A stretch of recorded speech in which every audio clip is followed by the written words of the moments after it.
You're mad they cast black actors to portray House Valerion. I'm mad they still refuse to give them purple eyes.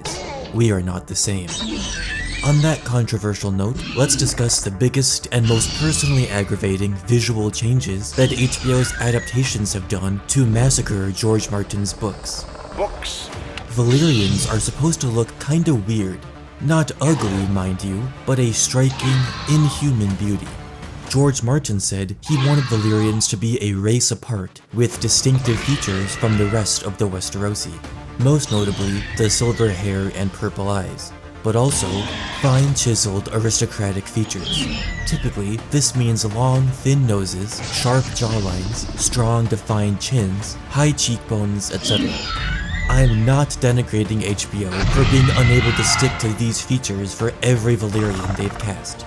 After all, I believe physical resemblance is only third most important when adapting a character for the screen, behind acting ability and marketability.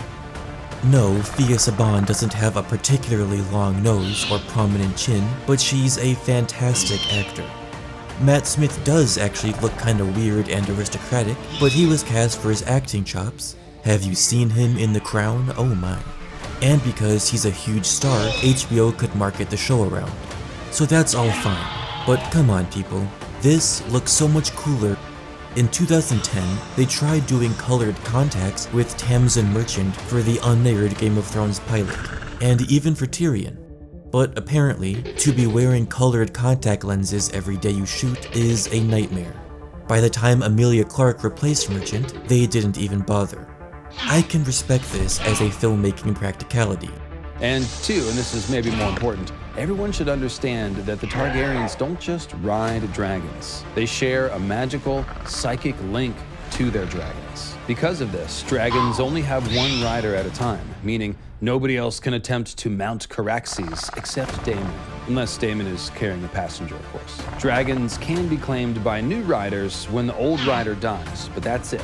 One dragon, one rider, and they share a deep connection. Now, this link doesn't seem to be quite on the level of skin changing, where the human can see out of the animal's eyes at will, or even possess and control the animal's body. However, we've seen that Drogon can sense when Dany is angry, or even when she experiences sexual pleasure. And we saw that Dany dreamed of Drogon before he was born, and could even sense his presence inside the egg, reaching out to her. All of that indicates a psychic link of some kind, and we've also seen that some young Targaryens who were at first described as timid or sickly or weak, like King Aenys or his daughter Rhaena, actually become stronger, more healthy, and more confident after bonding with their dragon. Thus, the dragon bond is better thought of as a low-level, or you might say passive, psychic link that flows both ways, as opposed to just a leash for the dragons that the riders can hold and use to control them.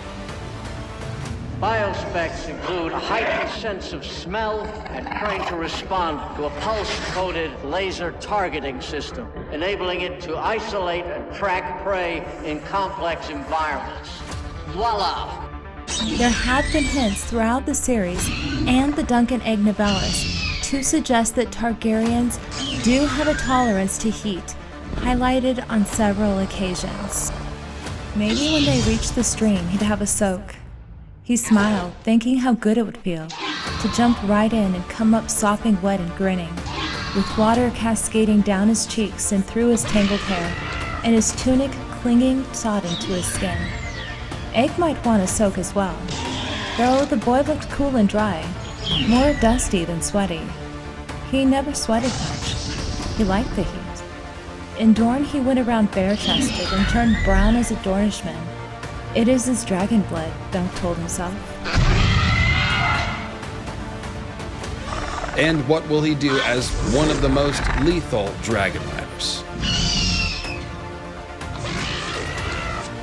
You really cannot tell a Dragon Lord what to do, and you really can't tell what they will do once they're on the back of a dragon. Of course, none of these Westerosi are actually human-animal hybrids. While the Starks can skin change wolves, they are not themselves werewolves or anything like that. And though the Ironborn make claims about descending from Merlings and Squishers, that does seem to be more about Martin wanting his pretend Vikings to have a suitably Lovecraftian aspect than some sort of deep secret that will shape the end of the story. The Targaryens, however, are another matter. They don't just dress up like dragons, refer to themselves as dragons, and did I mention they dress up like dragons? No, but seriously, the Targaryens are in fact lizard people. Human beings with some sort of reptilian, draconic DNA inside of them. Some sort of Island of Dr. Moreau, but with magic type thing. That's what we're talking about here. So I'm not sure if anyone was thinking that dragons just really like obeying people with silvery white hair, but that's not the secret. It's not about hair care. It's about lizard people. The Targaryens are able to control dragons because they are related to them, and this is from the World of Ice and Fire. You're a mutant. So what's going on here? Well, there certainly is a deep dive to do on just how these lizard genetics got into the Valyrian bloodstream, and I'd point you towards the Dracomorph video if you really want to go there. Spoiler alert, it might be kind of like the movie Aliens. But the bottom line is that either the first Valyrians or their possible ancestors in Shai somehow used magic to create humans that had some trace of dragon DNA fused to their own, with the end result being a race of people who were born with the ability to form a psychic link with dragons. And that is really what's at the core of all of this. All of the dragon heraldry and dragon armor, House Targaryen itself, Daenerys and the Red Comet, the entire history of the Valyrian Freehold that we reviewed in the first episode in the series, the Game of Thrones show, and this YouTube channel, and you sitting at home watching all of it. It's all about the Dragon Lords. And the Dragon Lords ride dragons because they're lizard people, human-dragon hybrids. Would you believe it if I told you that there were actually dinosaurs in the Game of Thrones book series? And what if I told you that in the books, there are signs that point to dragons sharing a common ancestry with these predatory beasts? Well, today I have scoured the books and I'm bringing all the evidence.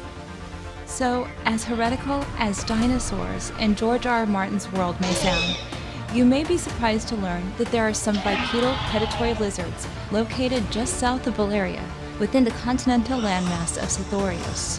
According to the World Book, within Sithorios, there's a creature called the Tattooed Lizard, and details how these creatures stalk the jungles, running down their prey and ripping them apart with long curved claws on their powerful hind legs. This peculiar description has caused much speculation that these predators might actually be dinosaurs, likely a type of dromaeosaur or raptor-like creature, as raptors are also described as tearing apart their prey with their characteristic curved claws on their powerful hind legs. So basically, in one sentence, we are being told in several different ways that the Sea Lord of Bravos is keeping a dinosaur for a pet. And it's probably a raptor. And if you've read the books, you might already be aware of this, but what you might not have known is that our author himself has mentioned that there are dinosaurs in his world, as confirmation of this came in 2015 when a fan was live tweeting an event where George R. R. Martin was speaking, and one of those tweets had revealed our author mentioning that dinosaurs did in fact exist in the world of A Song of Ice and Fire.